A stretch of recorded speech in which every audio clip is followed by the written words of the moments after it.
Bismillahirrahmanirrahim. Assalamualaikum warahmatullahi wabarakatuh.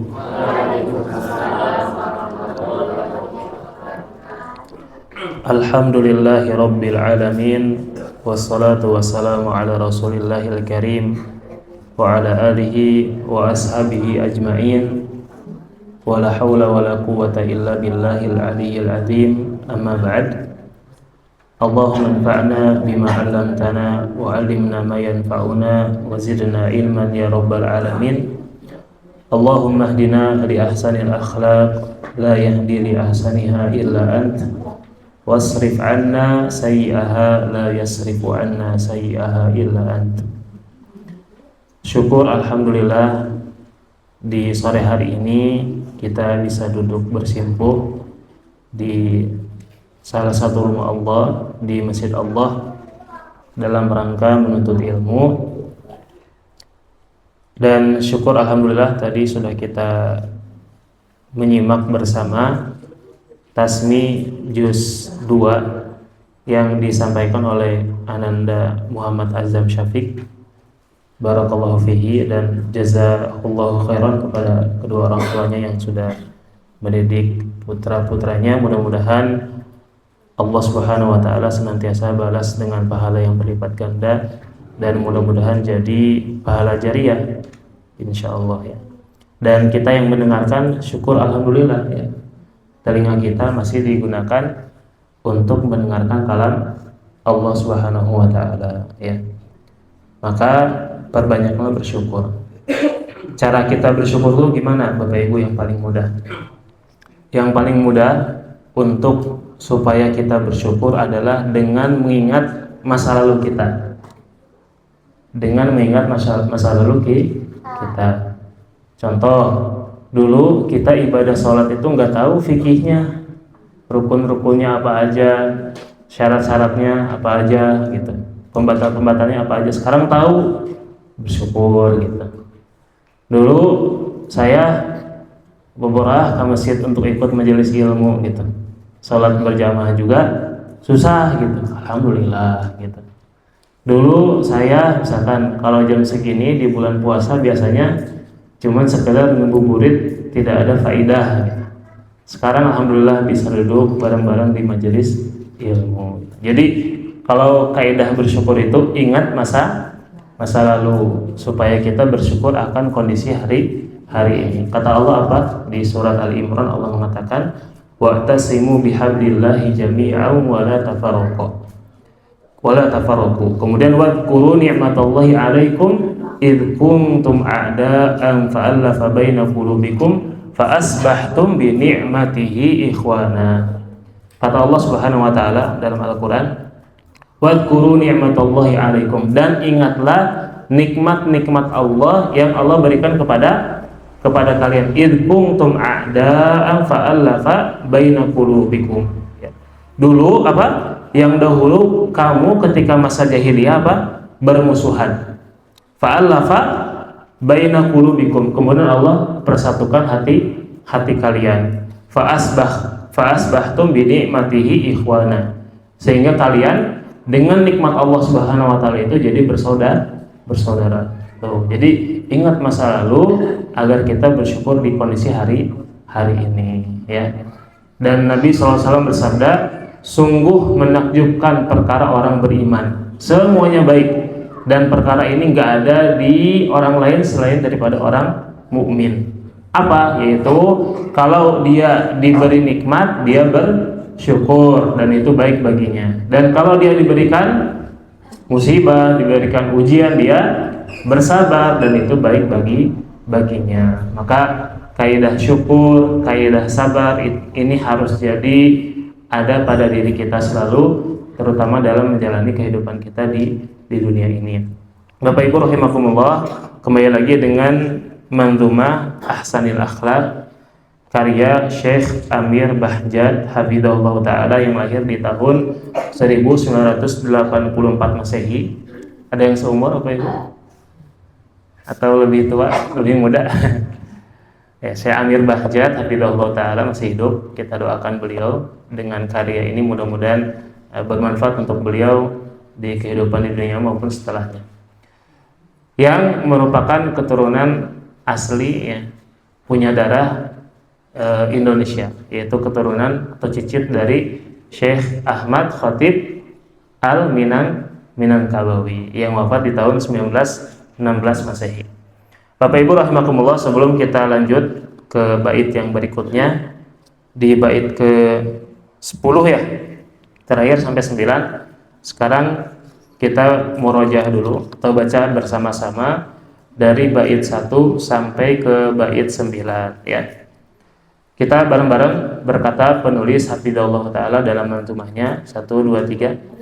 Alhamdulillahilladzi qad wahaba ibadahul muqarrabinal adaba thumma as-salatu bis-salami taltaqi ala nabiyyinal azimil khuluqi wa ba'duha ka ahsanal akhlaqi yarqa biha sahibuhal maraqi fa awwalan ra'ima Allahil adab bitarkil ithmi wa bi fi'li ma wajab wa husni dhannin wa tawakkulin raja hubbin wa tauhidin wa man khafa naja waqil nabiyahu wa 'azzim sunnatah qaddim ala kullil wara mahabbatah wa birra walidayka wal tuti'huma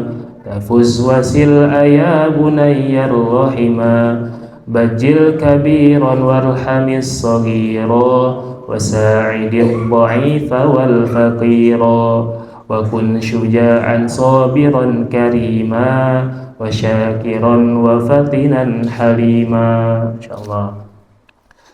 Sekarang kita masuk ke bait yang nomor 10 ya.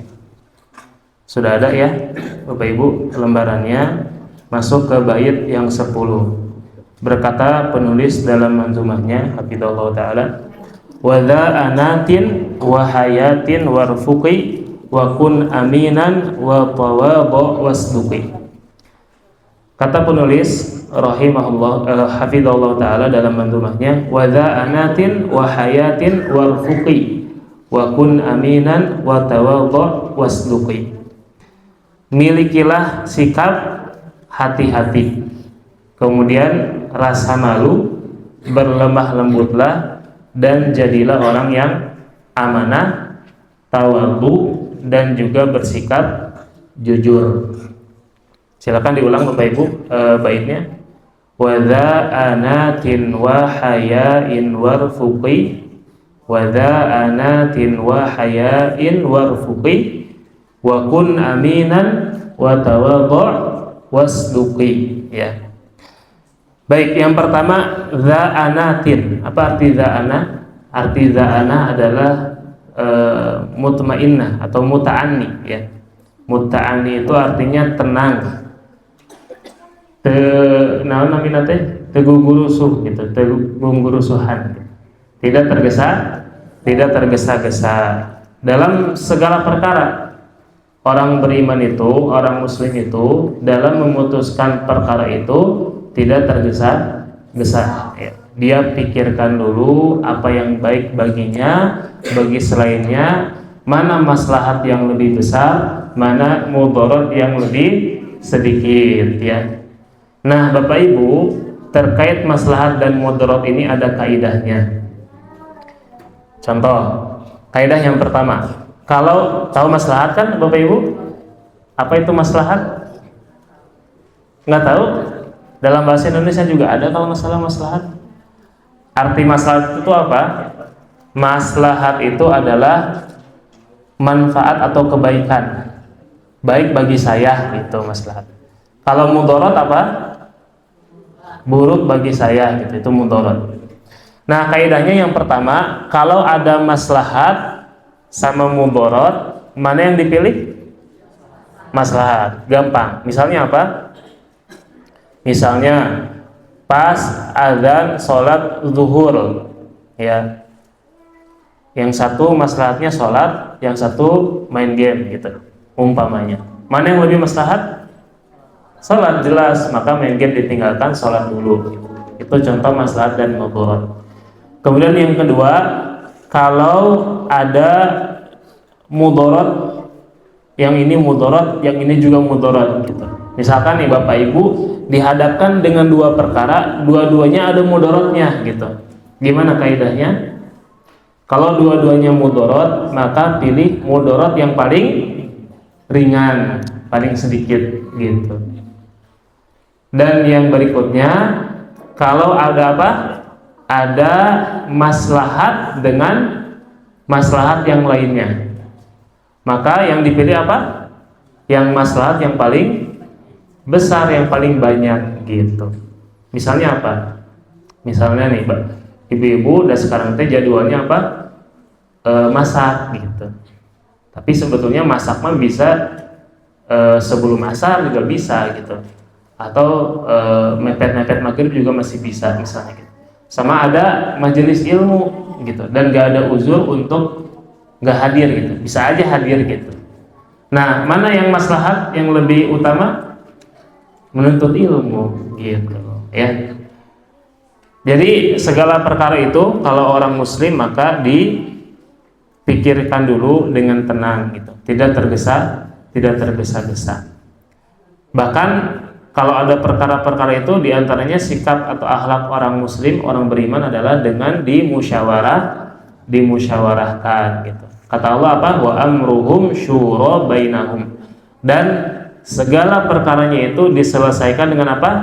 Musyawarah, rapat, ngobrol, komunikasi gitu. Apa yang bikin kita itu kacau ya, dalam urusan bermasyarakat misalnya? Apa Bapak Ibu? Kurang apa? Kurang komunikasi gitu. Sehingga menimbulkan apa? Misal kerancuan atau kecacatan pendapat gitu. Makanya perlu komunikasi. Kalau bahasa Sundanya mah apa? Ngobrol gitu. Hade goreng ku sanes ku baso sana, ku basa gitu. Itu kaidah dalam Al-Qur'an. Jadi segala sesuatu itu dimusyawarahkan. Itu akhlak di antara akhlak orang beriman. Kemudian wahayain. Haya itu apa artinya? Haya itu artinya malu ya. Harus punya sifat malu. Malu itu ada dua Bapak Ibu. Ada malu yang mahmud, yang terpuji.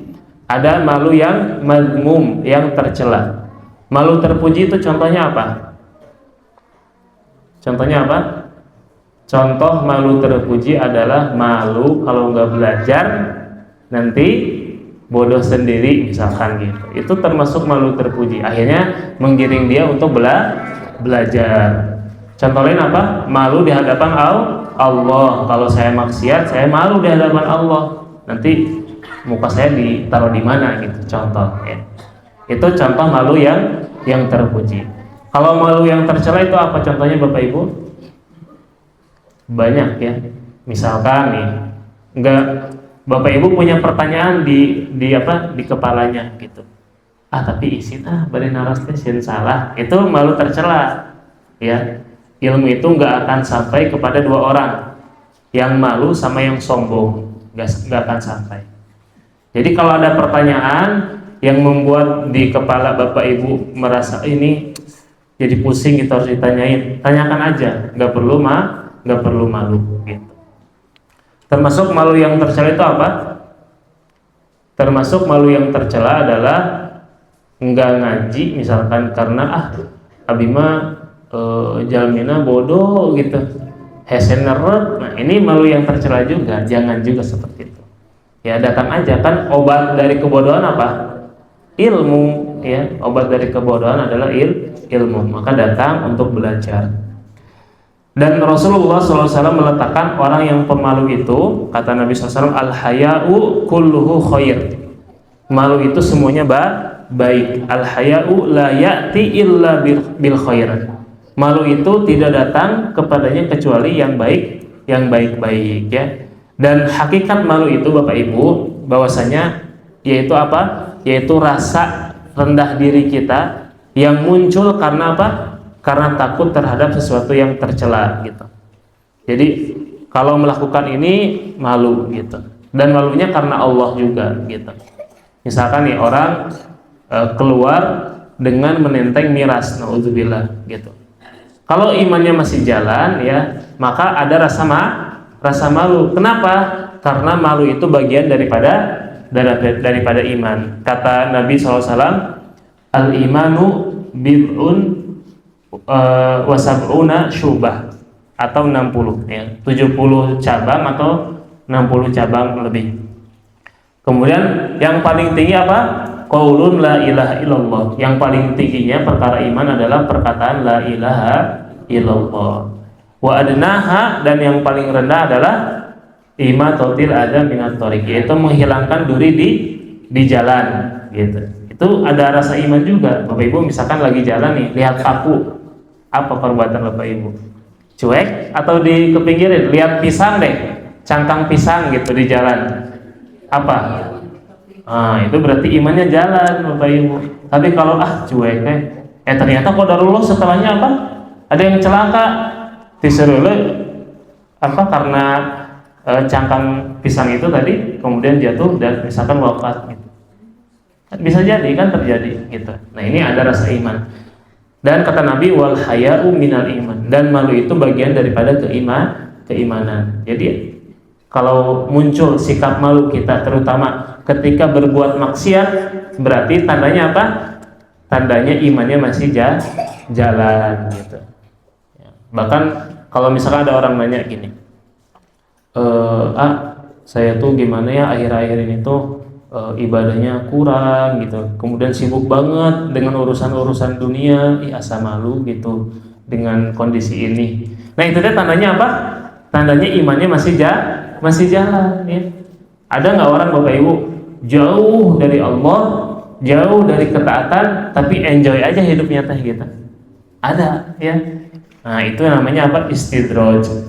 Dia diberi kesenangan, diberi kemudahan, bukan tujuan diberi nikmat sama Allah, tapi tujuannya apa? Untuk diberikan azab yang lebih besar nanti di hari kiamat, nauzubillah ya. Nah, yang keliru apa? Yang keliru itu adalah ketika laki-laki mengira bahwasanya sifat malu ini hanya ada pada diri wanita gitu. Naon eraan jika awewe. Enggak gitu. Malu itu ada pada laki-laki dan wanita. Cuman memang masalah malu ini yang harusnya sangat dikedepankan adalah bagi para kaum wanita. Punten Bapak Ibu. Kemarin saya bukber di salah satu tempat lah di Dago gitu. Itu ada sekelompok wanita di tempatnya itu di tengah-tengah, benar-benar terpusat gitu. Itu ngapain? Nyalain HP, disimpan di depannya pakai kamera, itu bareng-bareng main apa? Velocity. TikTokan betul ya. Ini nggak ada rasa malu, padahal di tengah-tengah orang lagi pada puasa ya, ada laki-laki, ada umum dan sebagainya, tapi enjoy aja gitu.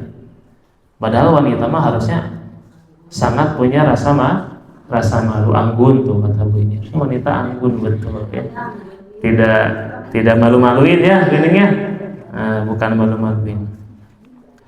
Nah, maka ketika orang ada punya rasa malu, maka ini insya Allah bisa mencegahnya dari perbuatan maksiat karena malu gitu.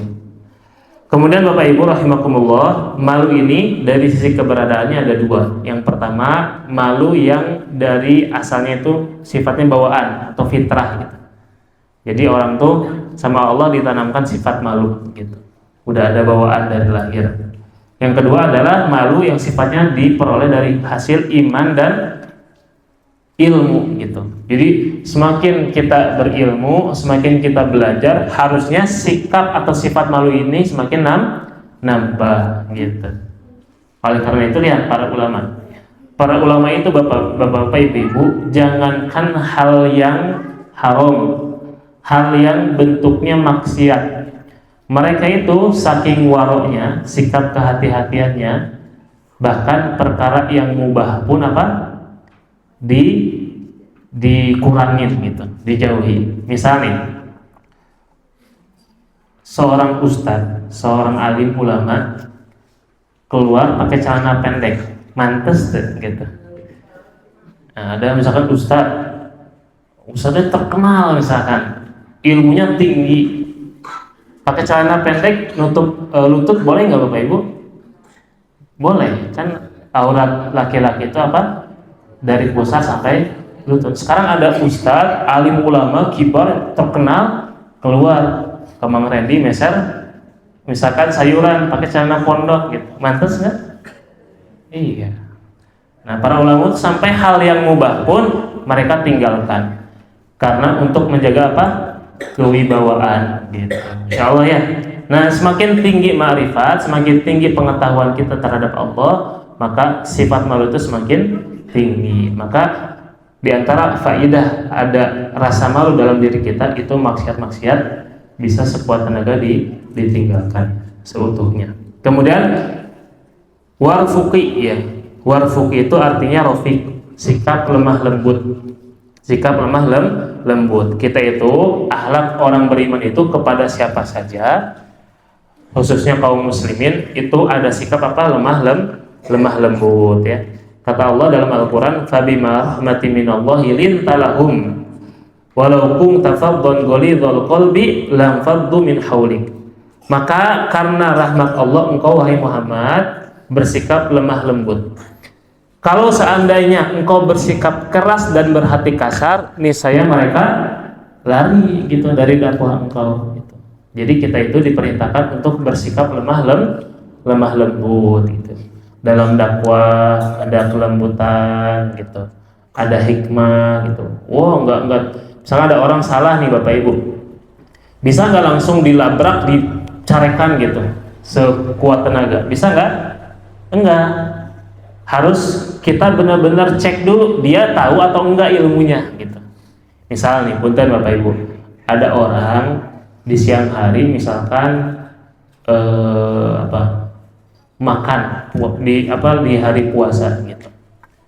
Nah, bisa nggak kita langsung melabrak dan marahin sebagainya gitu?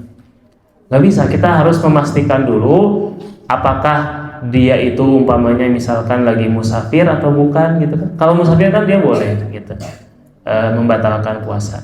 Atau misalkan barangkali dia orang yang baru masuk Islam dan nggak tahu misalkan makan itu membatalkan gitu. Contoh ini mah gitu ya.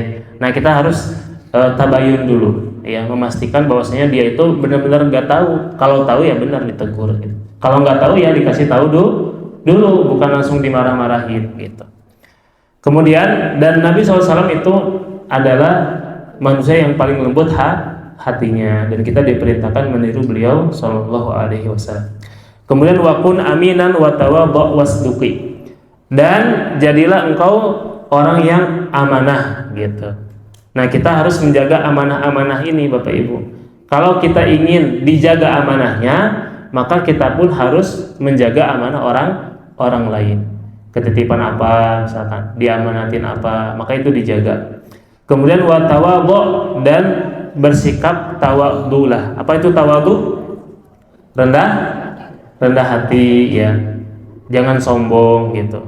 Kita ini diberi ilmu, harta dan lain-lain itu pemberian dari Allah, bukan untuk disombong-sombongkan gitu. Maka jadilah orang yang tawadhu. Perumpamaan orang tawadhu itu seperti awan Bapak Ibu. Awan itu kan ketika nyerap uap yang akan jadi hujan, itu kan turun ke bawah dan memberikan hujan manfaat gitu. Nah, sementara orang yang sombong itu seperti apa? Asap itu sifatnya apa? Dia meninggi ke atas kan Bapak Ibu ya, asap. Dan dia memberikan manfaat enggak, melainkan hanya bau aja gitu, bau asap. Nah, maka jadilah seperti awan yang dia merunduk ke bawah dan memberikan manfaat, bukan seperti asap dia meninggi ke atas enggak memberikan manfaat, bahkan memberikan mudarat gitu, masih bau asap, bau sampah dan sebagainya gitu. Kemudian Bapak Ibu, di bait yang berikutnya adalah wasduqi ya. Wasduqi itu adalah bersikap jujur ya, pada semua keadaan. Jujur pada semua keadaan, baik termasuk pada bait-bait yang sebelumnya. Jujur itu hati kita harus jujur gitu. Kata Nabi SAW, intas dukillah yasdukka. Kalau engkau jujur, niscaya Allah akan berikan jalan keluarnya gitu. Jadi harus jujur dulu. Jujur nggak kamu tobat? Jujur nggak kamu mendekat kepada Allah dengan ibadah? Jujur nggak kamu akan meninggalkan maksiat-maksiatnya? Gitu. Harus jujur. Jadi jujur itu bukan hanya perkara di lisan, tapi juga perkara di hati. Ya. Orang bisa nggak tobat dengan mengucapkan saya tobat, tapi hatinya nggak tobat? Bisa nggak? Bisa aja gitu. Orang dipaksa buat tobat gitu. Lisannya maunya tuh abi tobat gitu, tapi hatinya nggak tobat gitu. Nah makanya jujur itu selain diucapkan di lisan, ya, yang keluar dari lisan juga harus lurus, berbanding lurus dengan apa yang ada di hati. Kata Nabi SAW, inna sidqa yahdi ilal bir, wa innal birra yahdi ilal jannah. Sesungguhnya kejujuran itu akan mendekatkan kepada kebaikan, dan kebaikan akan mendekatkan kepada surga, ya.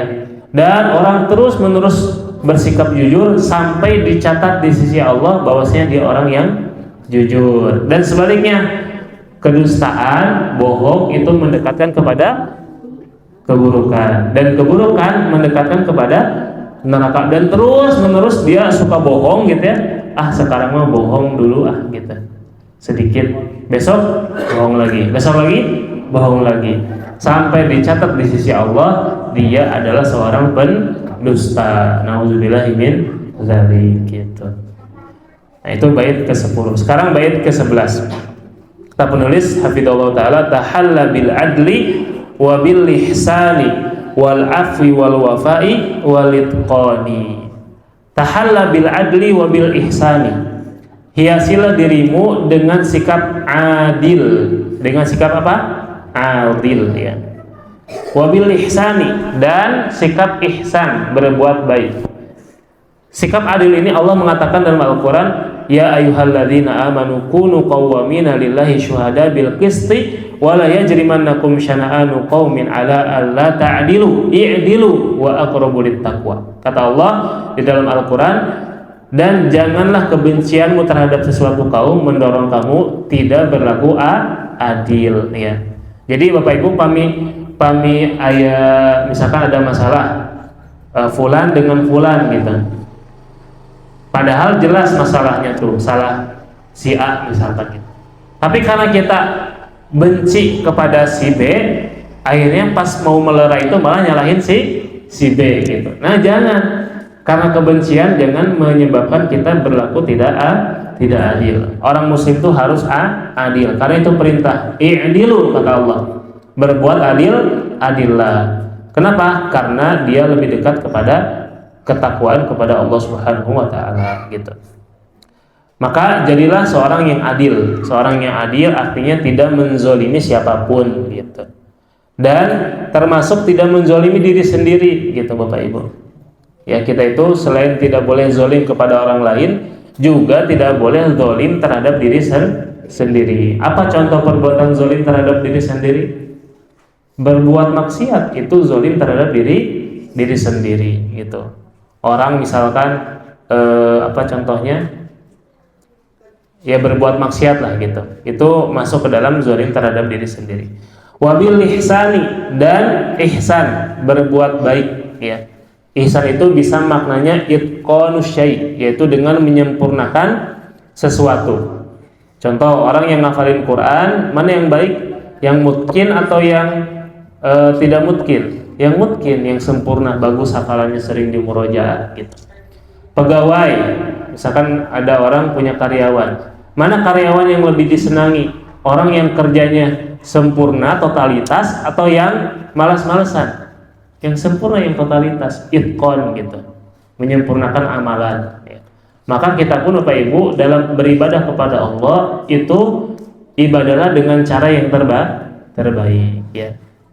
Kita kalau nuntut diri sendiri Bapak Ibu, tuntutlah sesuatu dengan yang paling afdol. Tapi kalau nuntut orang lain, jangan nuntut yang paling afdol melebihi dari batas kewajibannya gitu. Misal nih ada orang sholat wajibnya mah kejaga gitu, bagus, udah bagus nih sholat wajibnya mah, subuh, zuhur, asar, maghrib, isya, suka sholat lah di masjid gitu. Tapi jarang sholat duha, mana mah tara sholat duha gitu. Nah ini nggak usah ya. Kenapa? Karena ya itu ranahnya melebihi daripada batas kewajiban seseorang. Tapi kalau kita nuntut yang terbaik buat kita gitu. Kalau kita bisa qiyamul lail misalkan 11 rakaat ya, maka laksanakan 11 rakaat gitu. Kemudian yang berikutnya apa? Yang berikutnya bahwasanya alitkon itu tadi ya.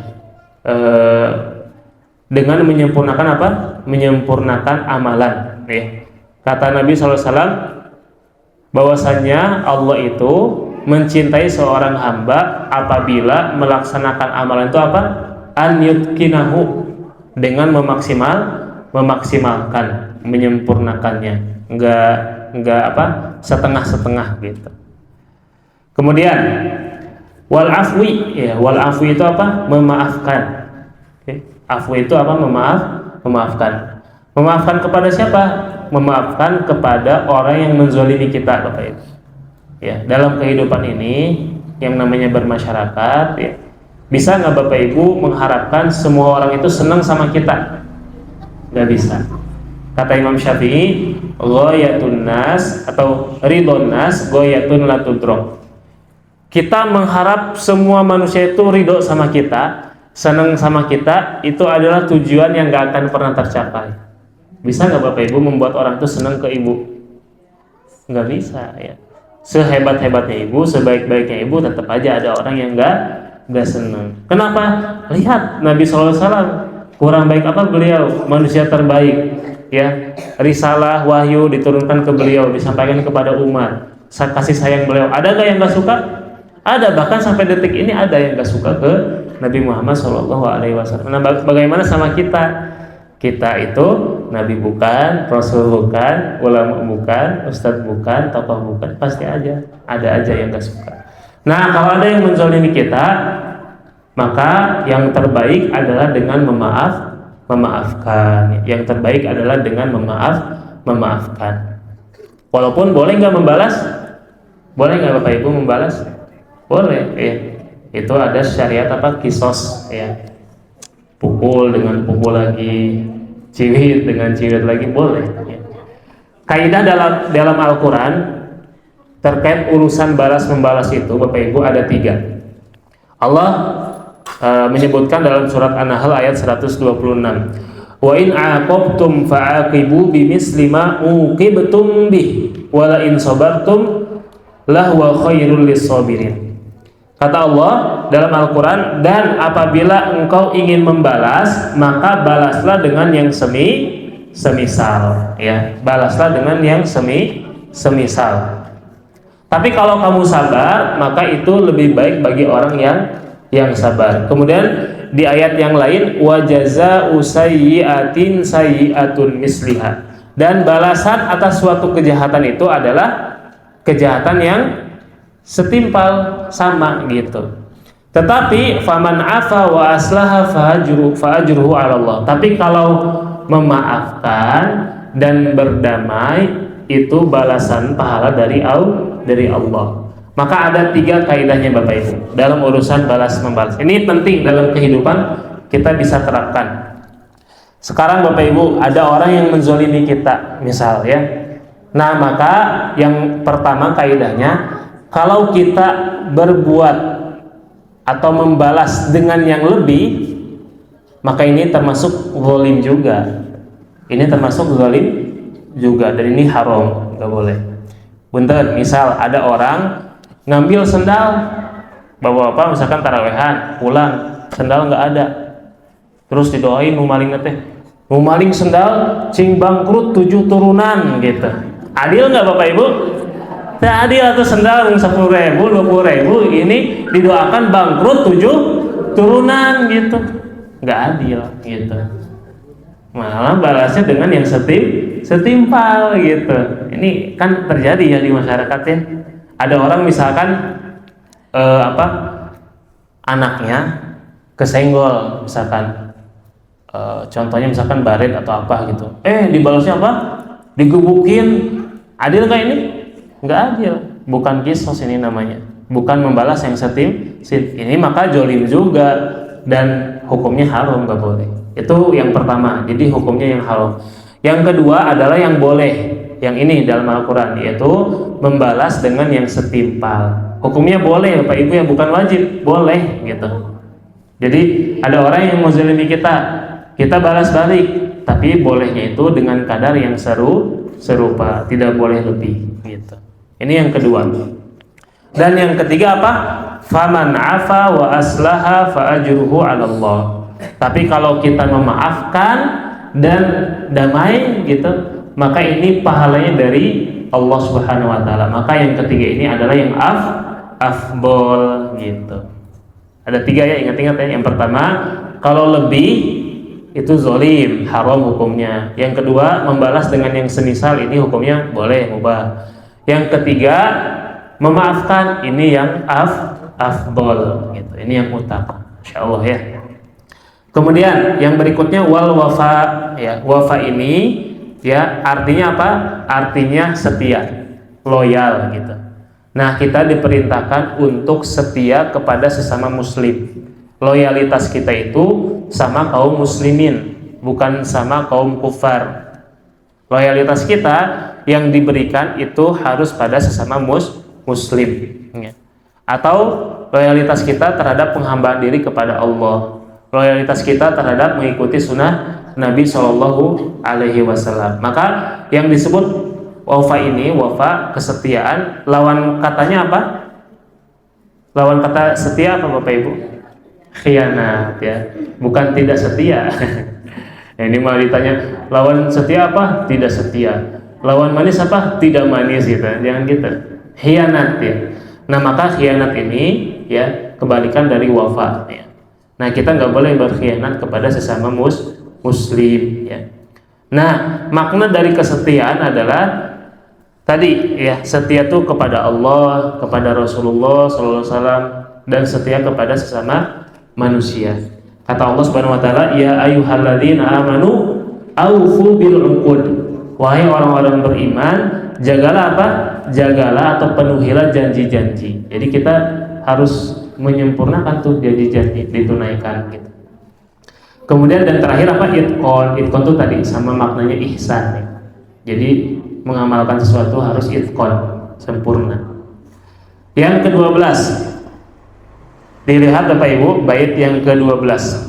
Kata penulis hafizallahu taala, sunil lisana wahfazil jawariha ahibba kulla muslimin kun nasiha.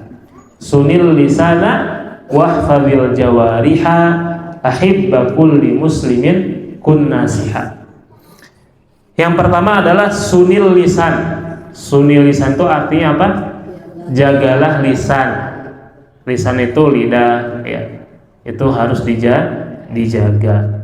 Lisan itu Bapak Ibu merupakan nikmat besar dari Allah Subhanahu wa taala yang diberikan kepada manusia ya. Dengan lisan kita bisa apa?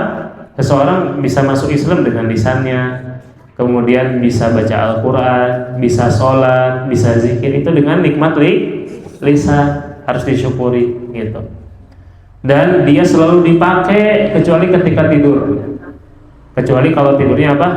Ngelindur, tetapnya lisannya ngelantur gitu ya. Nah, lisan ini sering dipakai ya, pagi, siang, malam, lisan dipakai terus. Maka di samping kenikmatannya yang luar biasa, lisan juga ada apa? Ada bahayanya yang harus dihindari. Bapak Ibu rahimakumullah, kata Nabi SAW dalam hadis yang hasan ya, menyebutkan bahwasanya idza asbaha ibnu Adam, kalau anak Adam itu di waktu pagi, fa innal a'dha'a kullaha tukaffirul lisan, maka semua anggota badan ini tunduk kepada lisan. Kemudian fatakul, anggota badan ini bilang ke lisan, wahai lisan ittaqillah, wahai lisan bertakwalah kepada Allah. Fa inna ma nahnu bika, karena kami ini ngikut engkau. Ya, tangan ngikutin lisan, kemudian kaki ngikutin lisan, akal ngikutin lisan gitu. Jadi bilang ke lisan, ittaqillah ya, bertakwa sama Allah karena kami ikut engkau. Istaqomta istaqomna, kalau engkau lurus maka kita juga kita juga lurus. Kalau engkau bengkok, engkau menyimpang, maka kita pun juga menyimpang.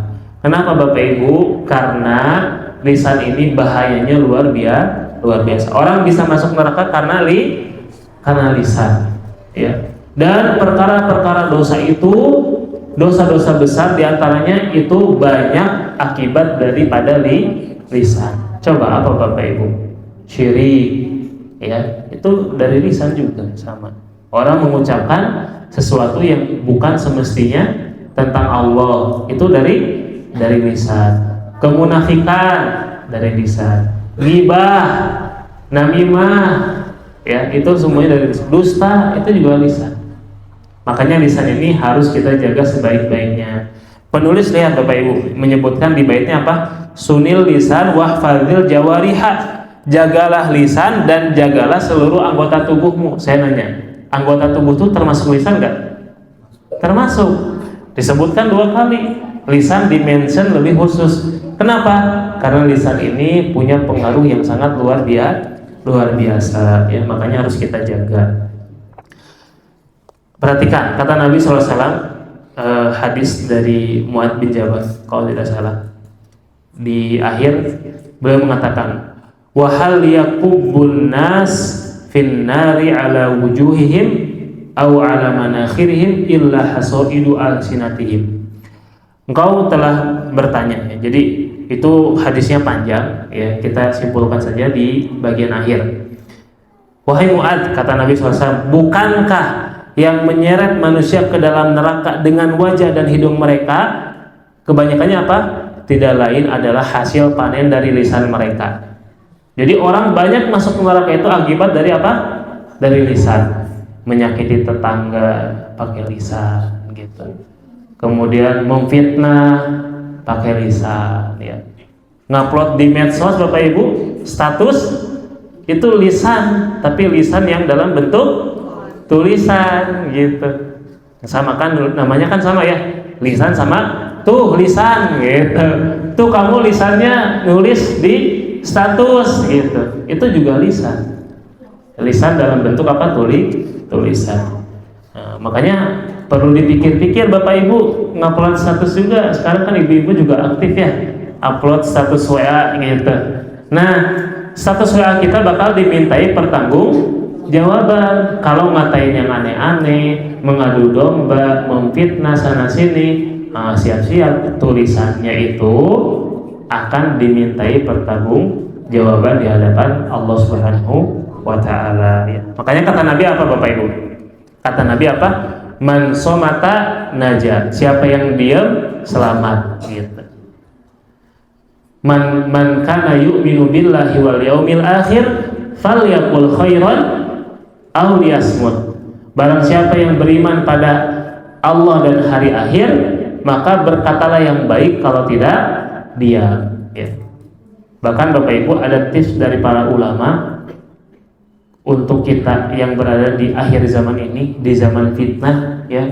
Sudah banyak sekali fitnah-fitnah di akhir zaman ini. Para ulama menganjurkan apa? Kalau terjadi zaman fitnah, maka banyak-banyaknya apa? Diam. Banyak diam sekarang Bapak Ibu. Jangan terlalu sering apa? Nimbrung.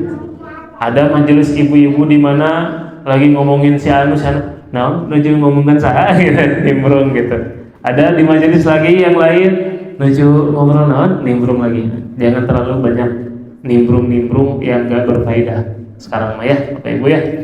Fokus saja sama urusan kita nanti di akhirat itu gimana gitu. Kan kita aja repot ya Bapak Ibu ya. Nah, sekarang harus ngurusin orang lain. Kemudian dalam hadis lain apa? Amsik alaika lisana, ya. Jagalah apa? Lisan. Jangan sampai lisanmu ini membawa kamu ke dalam neraka, ya. Wahfadzil jawariha, dan jagalah apa? Anggota tubuh kita. Maksud menjaga itu apa? Menjaga anggota tubuh kita agar tidak tersentuh oleh api neraka gitu. Caranya gimana menjaga tubuh kita? Apakah dengan nge-gym? Apakah dengan lari setiap hari? Apakah dengan main futsal? Gimana menjaga tubuh kita? Dengan cara beribadah ya. Orang yang sayang dengan tubuhnya itu dia harusnya melaksanakan ibadah karena kita nggak pengen jasad kita ini terkena api neraka yang sangat panasnya, nauzubillahi min dzalik ya. Kemudian yang berikutnya apa?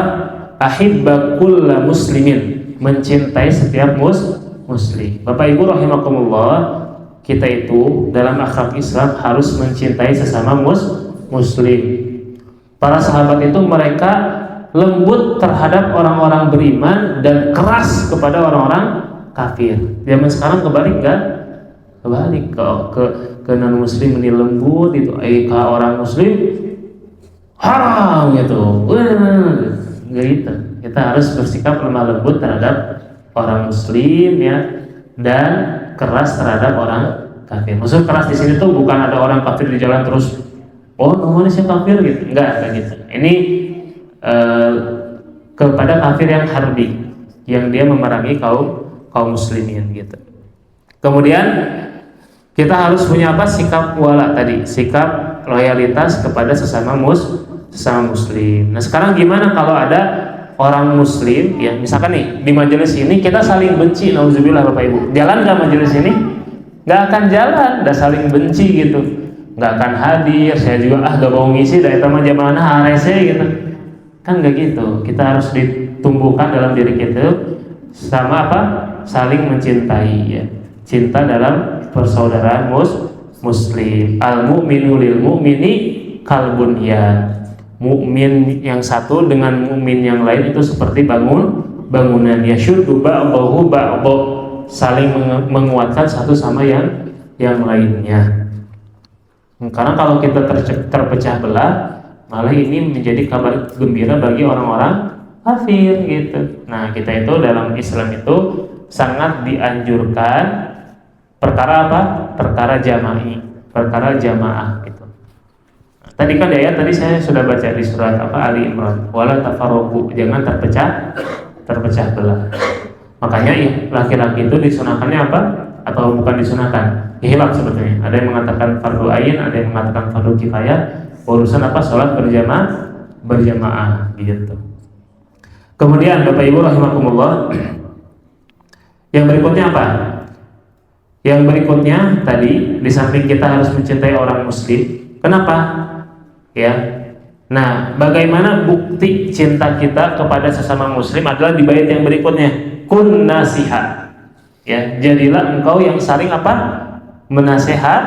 Menasehati ya. Ciri kita cinta kepada saudara kita sesama muslim adalah dengan menasehati. Sama seperti ilustrasinya ketika ada orang jalan terus misalkan ya, dalam keadaan tidak tahu ternyata di depannya jurang. Kalau kita cinta sama dia, apa yang akan kita lakukan? Kasih tahu, berhenti, stop, di depan ada jurang gitu.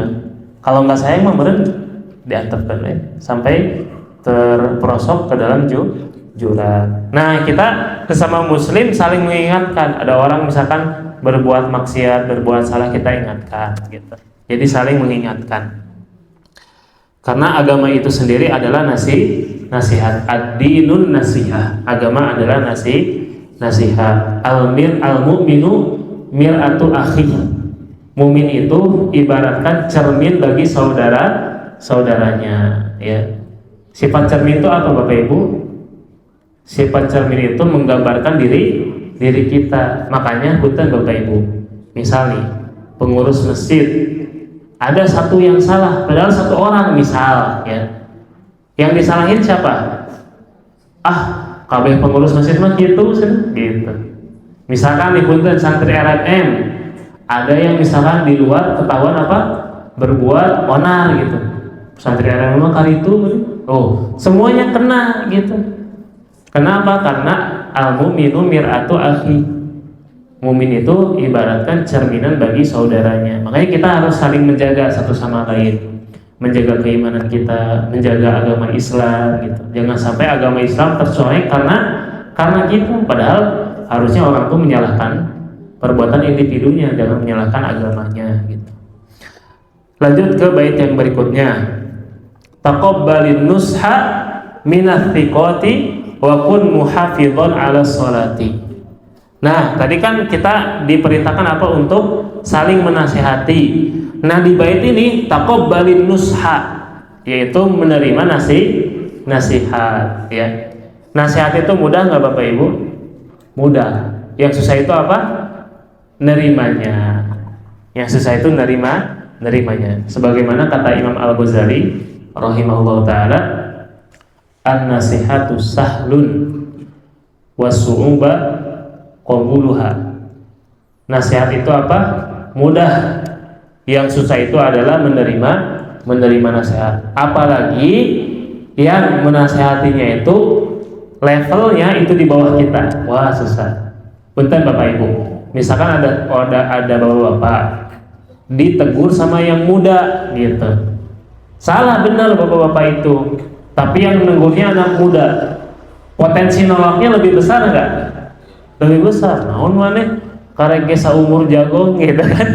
Nah, ini karena itu ya, menerima nasihat itu yang susah gitu.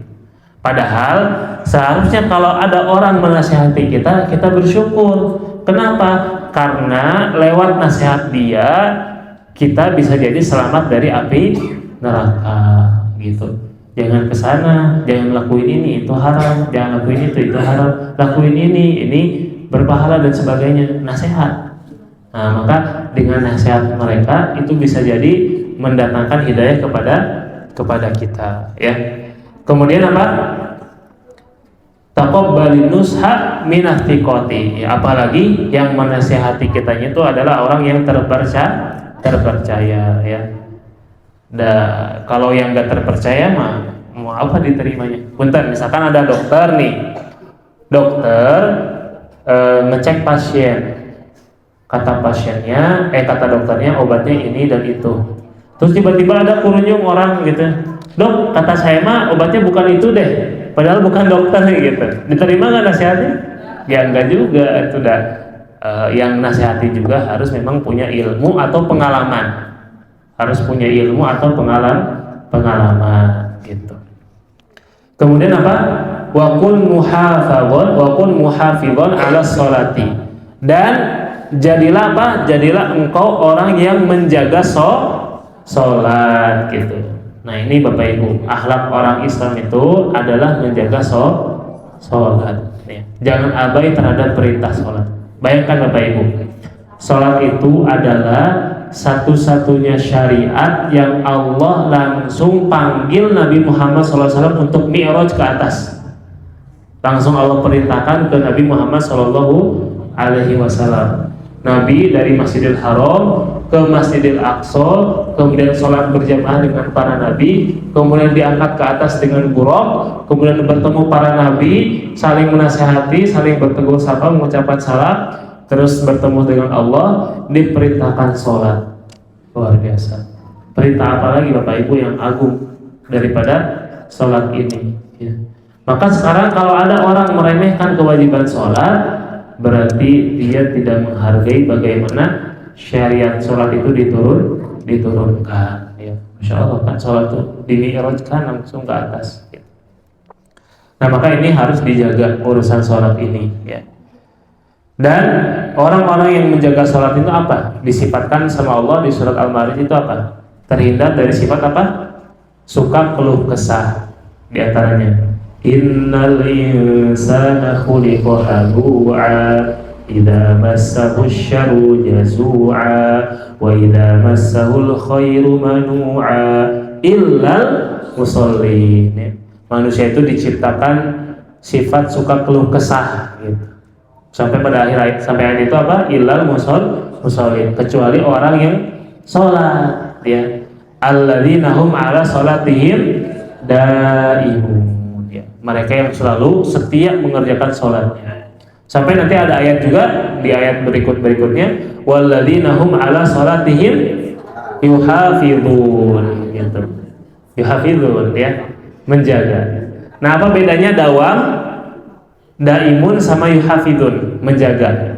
Kalau orang yang dawam sholatnya adalah dia yang melaksanakan rutin sholat 5 waktu dia kerjakan, ditambah sholat sunnah, Itu dawam disebutnya.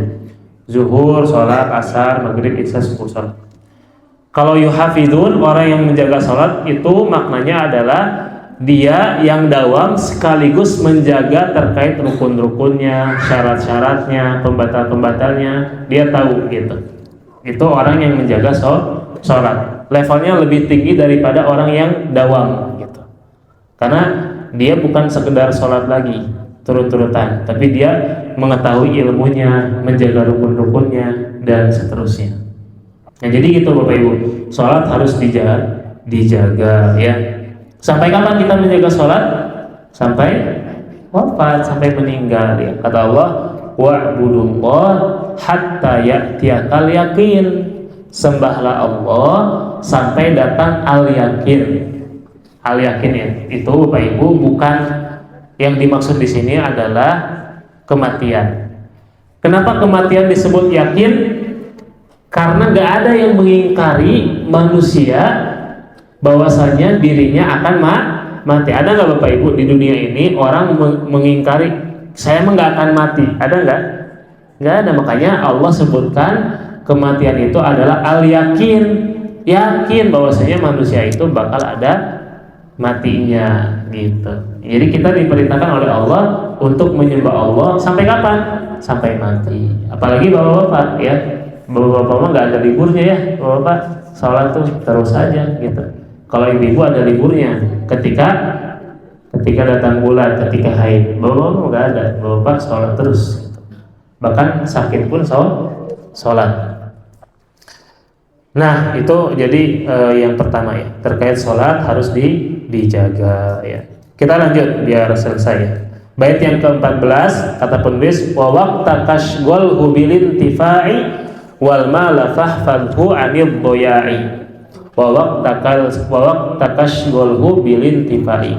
Dan waktumu sibukkan dengan hal yang bermanfaat ya. Waktu kita sibukkan dengan hal yang bermanfaat, karena waktu ini, terutama waktu luang, adalah salah satu nikmat Allah yang banyak orang tertipu karenanya. Kata Nabi SAW, nikmatani, dua nikmat, magbunun fihima katsirun minan nas. Banyak orang tertipu dengan dua nikmat itu. Apa? As-sihhatu, nikmat sehat. Pas sehat mah asal jong-jong beribadah dan sebagainya. Pas sakit baru ingat Allah gitu. Wal faragh, dan waktu luang. Pas waktu luang mah padahal bisa tahajud, bisa ngahatamin Quran gitu, bisa sholat duha, bisa nuntut ilmu gitu. Tapi nggak dilakuin. Nah pas sibuk baru dia bilang, aduh ini sibuk diisuk jedor. Gimana sih? Diisuk jedor kapoe jeder gitu. Sibuk pisan gitu. Baru dia bilang, ayeuna mah teu bisa nuntut ilmu, meni sibuk pisan. Dulu pas kosong nuntut ilmu enggak gitu. Nah, maka itu dua nikmat yang suka banyak orang tertipu gitu. Nah, yang pertama adalah terkait dengan waktu. Waktu ini Bapak Ibu adalah nikmat Allah yang begitu paling berharganya. Maka harus kita jaga. Jangan mubazirkan waktu sebagaimana kita tidak mubazir harta. Apa contoh mubazir terhadap waktu? Banyak. Sekarang itu banyak kegiatan-kegiatan atau aktivitas-aktivitas yang membuat waktu kita itu mubazir ya. Bahkan mengerjakan hal yang mubah, kalau kelebihan itu masuknya mubazir. Punten Bapak Ibu, misalkan ada pemuda nih, dia suka futsal, suka banget gitu. Setiap pada maghrib ada jadwal futsal, Senin ada jadwal futsal, Selasa ada jadwal futsal, Rabu ada jadwal futsal gitu. Saking senengnya ya. Ini mubah, tapi kalau berlebihan bisa jadi mubazir. Atau udah futsal mah misalkan sepekan sekali cukup gitu. Kalau berlebihan ini bisa jadi kemubazir.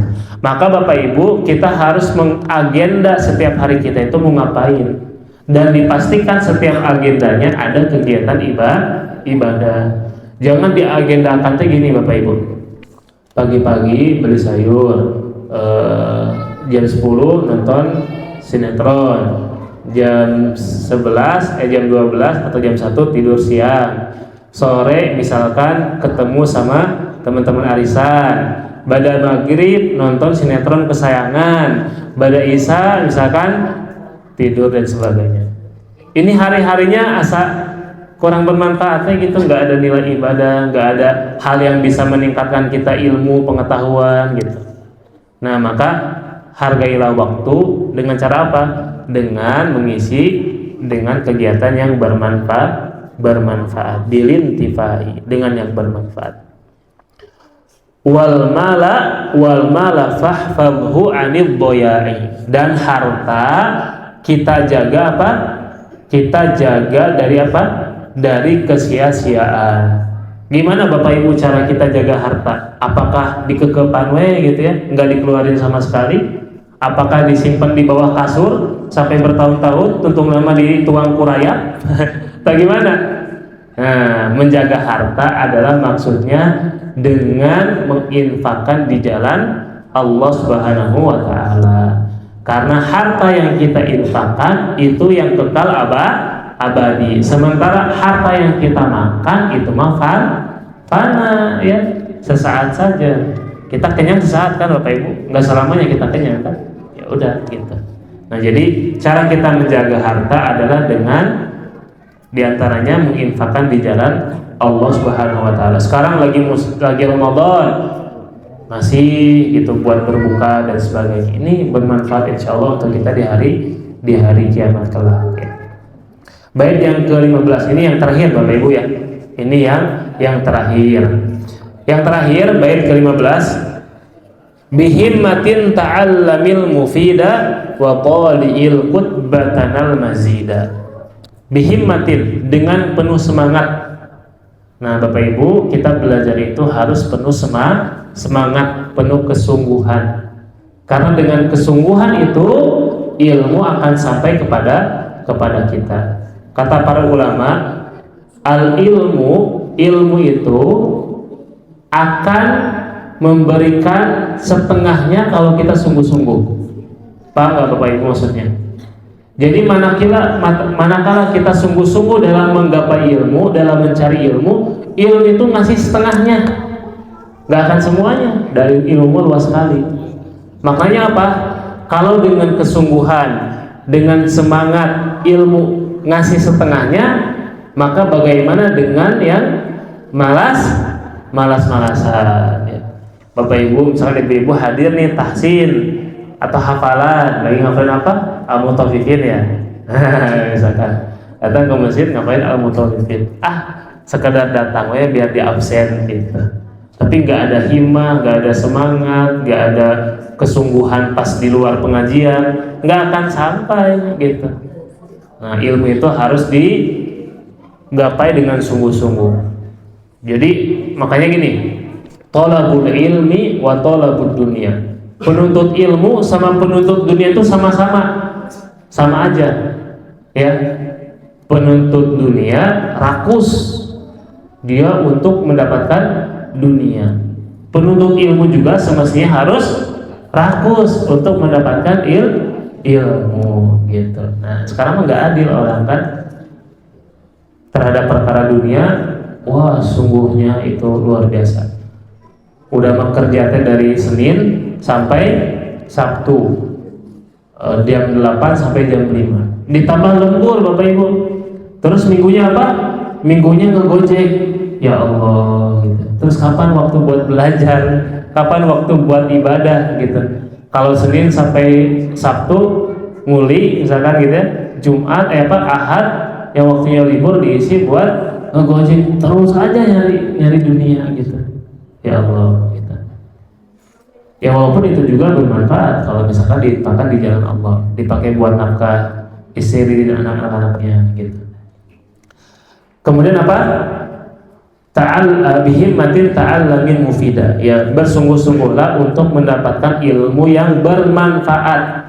Karena ilmu itu ada juga yang enggak bermanfaat. Contohnya apa?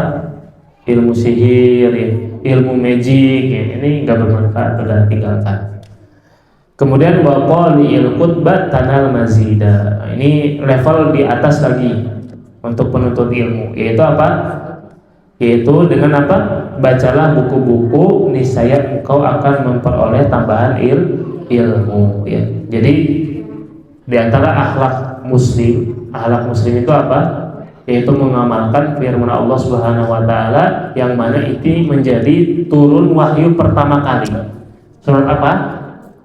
Surat apa? Wahyu pertama kali? Al-Alaq. Iqra artinya apa? Bacalah. Itu muslim sejati adalah mengamalkan Iqra, membaca ya.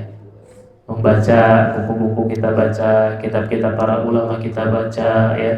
Hal yang belum kita ketahui buka, Al-Quran kita baca ya. Maka niscaya engkau akan mendapatkan peroleh tambahan ilmu ya. Dan tadi orang yang malas gak akan mendapatkan ilmu. Termasuk orang yang malu pun gak akan mendapatkan ilmu. Mungkin itu Bapak Ibu rahimakumullah yang bisa disampaikan. Semoga ada guna serta manfaatnya untuk kita semua. Sebelum ditutup, ada yang mau ditanyakan atau didiskusikan? Tidak ada ya, ini mah bukan materi fikih, jarang ada pertanyaan. Alhamdulillah kita cukupkan pertemuan atau majelis kita di sore hari ini. Dan materi akhlak itu berarti kaitannya sama praktek ya. Mudah-mudahan kita berusaha Bapak Ibu ya, kita hanya bisa berusaha untuk mendekati daripada akhlak-akhlak yang disebutkan. Tentunya nggak sempurna, tapi berusaha ya. Ada kaidah ma la yutroka kullu la yutroka jullu. Apa yang belum bisa diraih semuanya, jangan tinggalkan semuanya. Atau kalau belum bisa mengucapkan salamah, minimal apa? Senyum gitu atau punten gitu. Nah, jadi gitu. Jangan tinggalkan semuanya. Aduh, dah mah kaku orangnya gitu. Ya cobalah satu deh kerjain dulu ya. Nanti bertahap gitu sampai semuanya kita bisa mendekati akhlak-akhlak yang mulia. Hadza wallahu a'lam bissawab ya. Dan kita berdoa kepada Allah, Allahumma hdina li ahsanil akhlaq la yahdi li ahsaniha illa anta wasrif anna sayyi'aha la yasrifu anna sayyi'aha illa anta. Allahumma ahsin khuluqi kama ahsanta khuluqi. Allahumma ati nufusana taqwaha wa zakkiha anta khairu man zakaha anta waliyuha wa maulaha. Rabbana atina fid dunya hasanah wa fil akhirati hasanah wa qina adzabannar. Wa sallallahu ala nabiyyina Muhammad wa ala alihi wa sahbihi ajmain. Wa akhiru da'wana alhamdulillahi rabbil alamin. Subhanakallahumma bihamdika asyhadu an la ilaha illa anta astaghfiruka wa atubu ilaik. Wassalamualaikum warahmatullahi wabarakatuh.